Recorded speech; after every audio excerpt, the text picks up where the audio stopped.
అవినీతి అక్రమాలకు మాత్రం అంతు లేకోకుండా పరిపాలన చేసేటటువంటి దౌర్భాగ్యమైన పరిస్థితికి ఇవాళ ఈ రాష్ట్ర ప్రభుత్వం దిగజారిపోయి అనేకమైనటువంటి మాటలు మాట్లాడుతున్నారు. అదే కాదు, ఈ ఆదినారాయణ రెడ్డి గారు వాళ్ళ నియోజకవర్గంలో ఆదానికి సంబంధించినటువంటి ఒక ప్రాజెక్టుని కట్టేదానికి రిత్విక్ కన్స్ట్రక్షన్స్ అంటే సీఎం రమేష్ కన్స్ట్రక్షన్స్ వాళ్ళది ఒక కాంట్రాక్ట్ తీసుకున్నారు.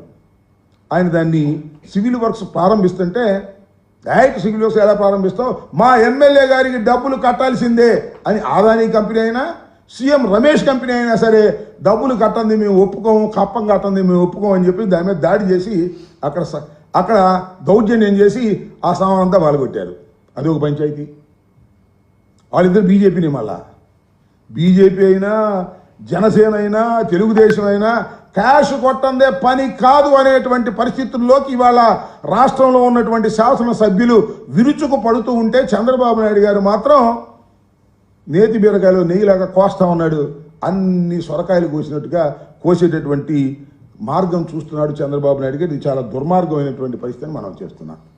చంద్రబాబు నాయుడు గారు ఆ మధ్య ఎన్నికలకు ముందు చెప్పారు కదా, సంపద సృష్టిస్తా అని.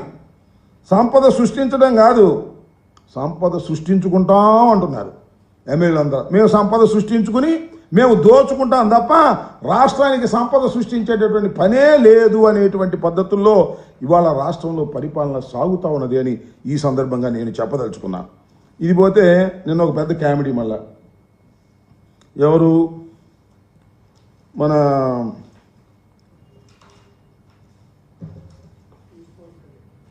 పవన్ కళ్యాణ్ గారు. ఎంత దుర్మార్గం అంటే పవన్ కళ్యాణ్ గారు నిన్న కాకినాడ వెళ్ళాడు. ఎందుకు వెళ్ళారు స్వామి అంటే, అంతకుముందే కలెక్టర్ గారు అక్కడ జరుగుతున్నటువంటి ఈ పీడిఎస్ రైస్ బియ్యాన్ని ఒక షిప్లో వెళుతుంటే దాన్ని పట్టుకున్నారని వార్త వచ్చింది. కలెక్టర్ గారే సాక్షాత్తు వెళ్ళాడు, దాన్ని పరిశీలన చేశాడు, సీజ్ చేశాడు, వచ్చాడు. మళ్ళా పవన్ కళ్యాణ్ గారు వెళ్ళాడు, రాష్ట్ర ఉప ముఖ్యమంత్రి గారు. ఎవరితో వెళ్ళారు? మరొక సిద్ధాంతకర్త ఉన్నాడు ఆయన పార్టీలో, ఆయన మనోహర్ గారు. వీళ్ళిద్దరూ కలిసి వెళ్ళారు. వెళ్ళారు వాళ్ళ ప్రభుత్వం వెళ్ళారు. వెళ్ళి ఏం చేశారని అడుగుతా ఉన్నా నేను. వెళ్ళిన తర్వాత అక్కడ కొన్ని మాటలు వింటే చాలా ఆశ్చర్యాన్ని కలిగించే విధంగా ఉన్నాయి. పవన్ కళ్యాణ్ గారు అక్కడికి వెళ్ళి అవన్నీ తనిఖీ చేశారంట. ఆ తర్వాత ఆయన ప్రెస్ మీట్ మాట్లాడారు. ఏం మాట్లాడారంటే, నేను కాకినాడ పోర్ట్లోకి వస్తుంటే 2 మాసాల నుంచి రావడానికి వీల్లేదని అడ్డం పడ్డారు ఒక మాట. నేను వస్తే అధికారులు సహకరించలేదు, ఎస్పీ నా దగ్గరికి రాలేదు, పౌర సరఫరాల శాఖకు సంబంధించినటువంటి అధికారులు కూడా సహకరించలేదు. నేను సముద్రంలోకి వెళ్ళి ఆ పోర్ట్లో ఉన్నటువంటి ఒక ఓడలో జరిగేటటువంటి కార్యక్రమం చూడాలని బయలుదేరితే, మీరు వెళ్ళొద్దు సార్, రఫ్గా ఉంది, మీరు వెళ్ళటం ప్రమాదకరం అని చెప్పారు. అయినా సాహసం చేసి నేను వెళ్ళాను. చాలా గొప్పగా సాహసం చేసి వెళ్ళాను, చూశాను, పట్టుకున్నాను. అంతకుముందు పట్టుకుందే, కొత్తగా పట్టుకుందేం కాదు. అంతకుముందు కలెక్టర్ గారు పట్టుకునే దాన్ని చేశారు, దానికి వెళ్ళాను అనేటువంటి మాట మాట్లాడి, ఈ విధంగా తాను ప్రభుత్వంలో ఉండి పని చేస్తున్నారో ప్రభుత్వంలో లేక పని చేస్తున్నారో అర్థం కానటువంటి పరిస్థితి కనిపిస్తూ ఉంది ఇక్కడ మన కాకినాడలో. ఒక విషయాన్ని ఇక్కడ చెప్పాలి కాకినాడకు సంబంధించి. Kakinada port anchor port. ఈ రాష్ట్రంలోనే కాదు, ఛత్తీస్గఢ్లోను, ఒరిస్సాలోను అక్కడి నుంచి కూడా బియ్యం వచ్చి ఇక్కడి నుంచి ఎగుమతి అవుతాయి. ఎక్కడికి ఎగుమతి అవుతాయి? ఇతర దేశాలకు ఎగుమతి అవుతాయి. దాని ద్వారా మనకు ఫారెన్ ఎక్స్చేంజ్ వస్తుంది. చట్టబద్ధంగానే ఎగుమతి అవుతాయి రైస్ అంతా కూడా, బియ్యం అంతా కూడా. అయితే ఇక్కడ జరిగేది ఏంటంటే, ఈ బియ్యంలో పీడిఎస్ రైస్ కూడా కలిపి పంపిస్తున్నారు. అది scam. 80% of the PDS rice ఈ విధంగా ఇతర దేశాలకు ఎగుమతి చేసేటటువంటి ఒక యంత్రాంగం, ఒక స్కామ్ తయారైంది. అది ఎప్పుడు జగన్మోహన్ రెడ్డి గారి టైంలో తయారు కాలేదు, లేదా అక్కడ ఉన్నటువంటి మా ఎమ్మెల్యే గారు చంద్రశేఖర్ రెడ్డి గారి టైంలోనూ తయారు కాలేదు. ఇది అనాదిగా తయారైనటువంటి అంశం. దాన్ని అన్ని ప్రభుత్వాలు ఖండిస్తున్నాయి. వాటిని జరగకోకుండా ఉండేందుకు ప్రయత్నం చేస్తున్నా కూడా జరుగుతూనే ఉన్నటువంటి కార్యక్రమం మనం చూస్తున్నాం. ఇవాళ నేను మనవి చేస్తున్న వైఎస్ఆర్ కాంగ్రెస్ పార్టీ అధికారంలోకి దిగిపోయి చంద్రబాబు నాయుడు గారి కూటమి ప్రభుత్వం అధికారంలోకి వచ్చిన తర్వాత 6 మాసాలు అయింది. 6 మాసాల్లో మన మంత్రి గారు, ఆ పౌర సరఫరాల శాఖ మంత్రి గారు జనసేన పార్టీకి చెందిన ఆయన దీన్ని అరికట్టేస్తాను అన్నాడు. మంచిదే, అరికట్టాడా? దేశం అంతా తిరిగాడు, రాష్ట్రం అంతా తిరిగాడు, మిల్లు మీద సీజ్ చేశాడు.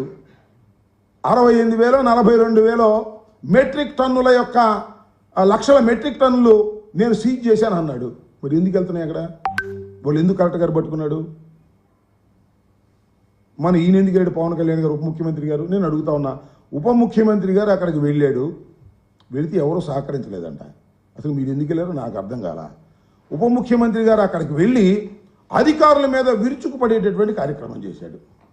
నేను మనవి చేస్తున్నా ఉప ముఖ్యమంత్రి గారికి, అయ్యా ఉప ముఖ్యమంత్రి గారు, ఇది ఈ టోటల్ స్కామ్లో వైఎస్ఆర్ కాంగ్రెస్ పార్టీకి ఏమీ సంబంధం లేదు. మీ ప్రభుత్వం అధికారంలో ఉంది, మీ ఎమ్మెల్యేలు అక్కడ ఉన్నారు, మీ ఎమ్మెల్యేలే దీనికి ప్రధానమైన కారకులు అని ఈ సందర్భంగా నేను చెప్పదలుచుకున్నాను. సాక్ష్యాధారాలతో కూడా అవసరమైతే నిరూపించడానికి సిద్ధంగా ఉన్నాం. మొత్తం ఉన్నటువంటి 164 మంది ఎమ్మెల్యేలు కూడా పీడిఎస్ రైస్లో దొంగతనం చేసే కార్యక్రమంలో వారు కూడా పాలు పంచుకునేటువంటి కార్యక్రమం ఉన్నారు. ప్రతి నియోజకవర్గంలోనూ 5 లక్షలు, 10 లక్షలు, 20 లక్షలు, 50 లక్షలు, కోటి రూపాయల వరకు నెలవారీగా మామూలు తీసుకునే కార్యక్రమం ఎమ్మెల్యేలు చేస్తున్నారు. మీ ఎమ్మెల్యేలు ఏమో శుభ్రంగా మామూలు తీసుకొని పీడిఎస్ రైస్నేమో మిల్లర్లకు పంపించి ఆ మిల్లర్ల దగ్గర నుంచి వాడల్లోకి ఎక్కించి పంపించే కార్యక్రమం చేస్తున్నారు. మీరేమో అధికారుల మీద కేకలేసే కార్యక్రమం చేస్తున్నారు. మీరు వెళ్తే నేను అడుగుతా ఉన్నాను సార్ పవన్ కళ్యాణ్ గారిని, ఈ రాష్ట్ర ఉప ముఖ్యమంత్రి గారిని, అయ్యా మీరు వెళ్తే అధికారులు మీకు సహకరించలేదని నిప్పులు జరుగుతున్నారు కదా, అది ఎందుకు సహకరించలేదు? అసలు మీరు అధికారంలో ఉన్నారు కదా. బహుశా ముఖ్యమంత్రి గారు, మాకు అనుమానం వస్తుంది, ముఖ్యమంత్రి గారు మీరు వెళ్తే సహకరించవద్దని ఏమైనా చెప్పారా? లేకపోతే లోకేష్ బాబు గారు మీరు వెళితే అధికారులు ఎవరు సహకరించకూడదని చెప్పారా? ఉప ముఖ్యమంత్రి గారు అంటే చిన్నవారు కాదు కదా. 21 సీట్లు పోటీ చేస్తే 21 సీట్లు గెలుచుకున్నటువంటి వ్యక్తి, 100% స్ట్రైక్ రేట్ ఉన్నటువంటి వ్యక్తి ఎవరు? మన పవన్ కళ్యాణ్ గారు. ఆ పవన్ కళ్యాణ్ గారు వెళ్తే అధికారులు సహకరించలేదని చెప్పడానికి ఐ నాట్ ఫీలింగ్ షై. అధికారులు మీరు సహకరించకపోతే మీరు ఏం చేయాలి? అసలు మీరు ప్రభుత్వంలో ఉన్నారా, ఇంకా ప్రశ్నించే ధోరణిలో ఉన్నారా? ఒక్కసారి ఆలోచించుకోవాల్సినటువంటి అవసరం ఉందని కూడా మనవి చేస్తున్నాం. ఇవాళ చంద్రబాబు నాయుడు గారి పరిపాలనలో మీరేం చెప్తున్నారు? చంద్రబాబు నాయుడు గారు 5 సంవత్సరాలే కాదు, ఇంకో 5 సంవత్సరాలు కూడా ఈ రాష్ట్రాన్ని పరిపాలన చేయాలి, 10 సంవత్సరాలు ఈ రాష్ట్రాన్ని పరిపాలన చేయాలి అంటున్నారు. చేసుకోండి, మాకేం అవ్వదు. మీ ప్రభుత్వం మళ్ళీ తిరిగి అధికారంలోకి వచ్చిన రోజున మళ్ళా